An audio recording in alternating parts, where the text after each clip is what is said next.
Hi friends, and welcome to a new series we're going to try out on the channel. In this series, we're going to be exploring the best, most interesting sensors of all time. As a photographer myself who has witnessed the evolution from film to digital, I've seen an interesting transformation take place in digital photography. For many of you, you haven't been shooting long enough to see this, but when digital sensors first exploded onto the photography scene, these sensors acted much more like traditional film than sensors that we have today. These sensors were not nearly as sensitive as they are now.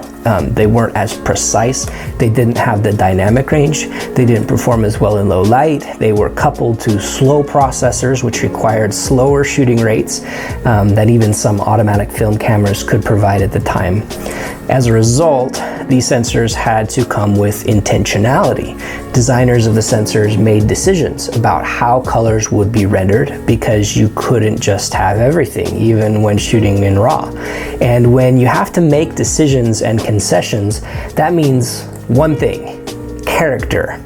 Early sensors had character, and sensors now don't have that. So, in fact, that's seen as a negative thing. We don't want character. We don't want to impose a sense of character on you as photographers, but in the early days, they just had to. So as sensor technology improves, the quality of picture becomes precise, non-offensive, and matches what you would see more closely in the real world. In a word, modern sensors are sterile. For many, this is desirable, maybe even most. Having the ability to start with just raw camera data that has no strong opinions other than reproducing reality as accurately as possible and giving you as much leeway as it possibly can for you to change that reality to meet your own artistic and creative vision is the end goal. And modern sensors are amazing at this. But that's boring. What I'm interested in exploring is sensors that held opinions, that rendered an image like film did, with a style, with a soul, where there was only so much that you could do to override that in post-processing, and so you either had to get on board with that style or shoot with a different sensor. And when I think about just an iconic sensor, one that produced images with an opinion in a very film-esque way, dare I say, overused term there, I think one of the most important digital cameras ever was the Canon 5D Classic. In August 2005, this camera was the world's smallest and lightest digital camera, which surprises me because it's big and heavy. But back then, it could appeal to a wider audience of early adopter photographers. It used CF, or compact flash card, which it could write images to at the rate of 3 shots per second. It has a 2.5 inch 230,000 pixel dot or whatever LCD screen, which is fairly useless for image viewing, but which, as an aside, also helps to make this camera feel a bit more like shooting with film with an SLR from the 90s. That feel where you aren't encouraged to go back and try to view your images after shooting, but rather just try to get your settings correct and continue to focus on the scene before you. But speaking of the 90s style SLRs, this was a digital SLR, or single lens reflex, which for those of you who have only known what it's like to shoot with a phone or with a mirrorless camera, it meant that there was a reflex lens mirror and a prism in the body, which would show you reality through the viewfinder until you hit the shutter, in which case the mirror would slap up really fast, revealing the sensor for a split second for whatever your shutter speed was. Man, it feels weird explaining this, as like only a few years ago, mirrorless technology was the novelty and what I had to explain to people. Now it's like I'm explaining a rotary phone to my kids. Anyway, that's all great, and we could go into autofocus and how there are only 9 focus points, which usually necessitate something called focus and recompose. Many of you won't know what that means, but let's not get distracted. What we're specifically interested in here is that 12.8 mega Digic 2 processor. That mouthful is what made this camera special, makes it special even today. It had a limited dynamic range, limited ISO range, but really gorgeous rendering, great grain, and that's what we want to focus on. But before we do, I want to tell you where I got this camera, and by extension, the sponsor of this video, which is KEH.com. In all the photo examples I'm going to show you today, I got with this Canon 5D Classic and 2 lenses, one of my all-time favorite lenses. You see here the Canon 85mm 1.2, which was always one of our favorite portrait lenses back in the day when we first started our photo business, and its smaller brother somewhere around here, at 24mm 1.4 Mark II.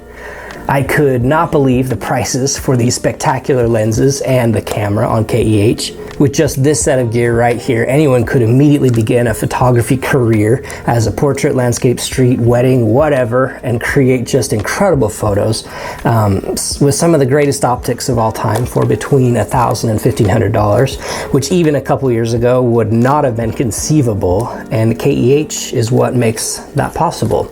As you may know, I buy most of my photo gear from KEH if I can for 3 important reasons. 1, the price. I can get great quality gear which has been vetted, tested, cleaned by some of the industry's top experts to ensure that I know exactly what I'm getting. Number 2, I can choose the condition of the gear relative to my budget. And number 3, peace of mind of a 180-day return warranty. After years of working with KEH, they are exclusively who I go to for pre-owned gear and who I absolutely recommend to you for any of the classic gear we're talking about today, but also modern gear as well. So thanks KEH for sponsoring this video and for what you continue to add to the photography community.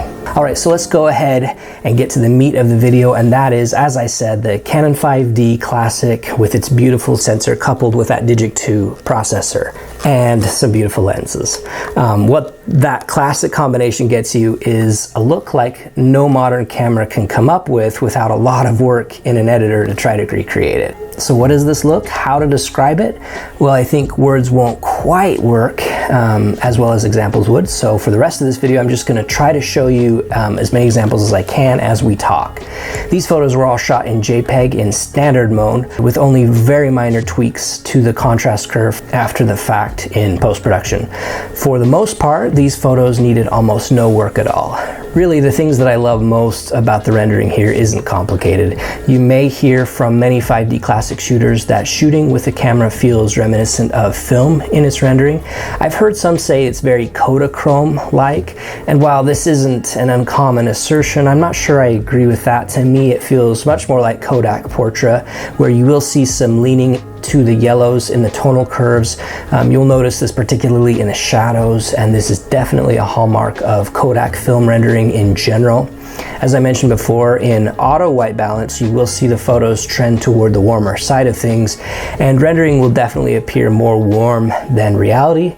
But to my taste, this is not a bad thing, as I tend to warm up photos taken with classic chrome, for example, on my Fuji devices with much delight.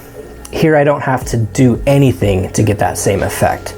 Also, similar to film, this sensor likes a lot of light. It's not going to perform as well in low light, and shadows will definitely get muddy very quickly. In general, it's best not to go crazy trying to recover shadows in post-processing, but when done with taste, the grain in the shadows can definitely be pleasing, though on occasion you may find yourself utilizing some modern noise reduction techniques if you find yourself in high dynamic range or in low light conditions often. On the other hand, one thing you have to be very careful with is on blown highlights. As I was out photographing in bright sunlight with this camera, I found myself treating it like I would as if I was shooting with a film camera. With film like Kodak Gold 200, which when you overexpose that film, it gives this really interesting, unique look that a lot of street photographers, documentary photographers, me included, we really love. But unlike when you overexpose Kodak Gold, and also unlike many other modern sensors, it's extremely easy to blow highlights with this camera with no chance of recovery. And even when highlights are just moderately overexposed, highlights take on a very unpleasant lemony appearance. So for me, whereas in the past I would tend to overexpose by a stop or two when in bright sunlight, I relearned quickly to watch that right side of the exposure indicator to ensure I was well within that acceptable range. In general, I'd rather some muddy shadows than some blown overexposed highlights with this camera. And speaking of shadows, Another interesting characteristic of this sensor is the tendency to stunt or clip the shadows. While this is a limitation of the dynamic range of the camera, this look appeals to many who appreciate that filmic look. In fact, many people will purposefully clip or mute those shadows in an editor with the raw file to reproduce this look, as it gives that vintage or film look put to print, reminiscent of yesteryear. With this sensor, this is a look that will come straight out of camera whether you like it or not. But if you can be patient, you can be aware and stay within these characteristics and parameters. If you happen to enjoy working in a lot of light as a photographer, there's no reason why this camera couldn't still, almost 20 years later, be your daily driver. There are still plenty of these devices in absolutely remarkable condition out there waiting to be used by a new generation of photographers looking to simplify, to focus on the mindful activity of photography with a spectacular image straight out of camera without a lot of paralysis that accompanies infinite choices of modern post-processing capabilities. As for me, while I would have no issue staying with this absolutely perfect camera and lens setup for another decade of photography, unfortunately I need to move on to the next sensor, one that if you enjoyed this video, you're absolutely not going to want to miss as we continue this series on the best sensors of all time. So until then, thanks for watching. Remember to do good with your camera, and we'll talk to you again real soon.